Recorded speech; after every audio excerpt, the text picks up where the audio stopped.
Hey guys, what's up? It's Rygar the Destroyer, and today we're going to be taking a look at Goji from the Clone Wars line. Now, this figure is alright, but before we take a closer look at him, let's go ahead and take a look at his packaging.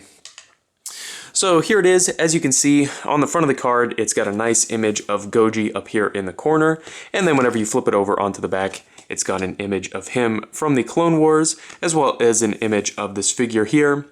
Then down at the bottom it shows off some of the other figures that were available at this time. And then finally it does have a brief description of the character. And of course, if you'd like to read that, you can go ahead and just pause the video.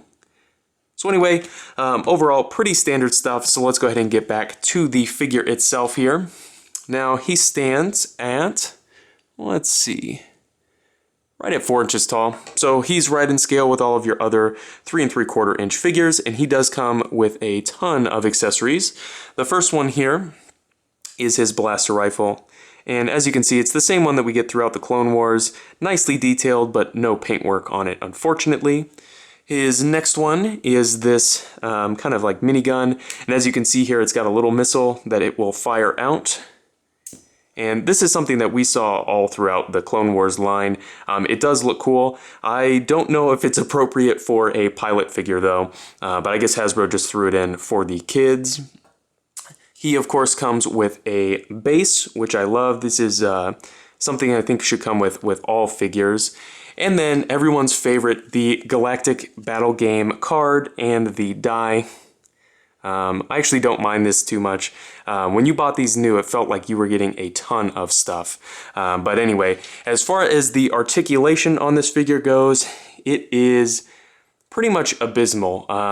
This is the stone body, obviously, and I'm sure you guys all know the reputation that this body has, but we'll run through it anyway, just to kind of show off how terrible it is. So he's got a ball peg in the head, which works fine, nice range of motion on there, and really cool paint job on the helmet, which I like.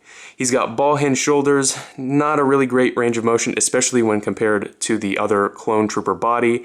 He's got ball hinge elbows that do swivel wrists, swivel waist, swivel hips. Not terrible range of motion there.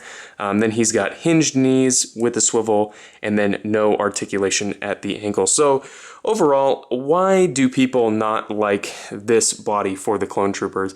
And I think just the way it looks, honestly, is its biggest offender. The articulation's not terrible. You know, I wish it had more, but you know, it's not unworkable. But I think the worst part is just how this figure is put together. As you can see, it's kind of leaning off to his right here. And that's not because I've had this in storage. It's like how this figure is put together. Tons of these on the same body have this problem. I honestly, other than cost cutting, don't know any reason why Hasbro would have swapped to this body opposed to just keeping the original clone body like this one.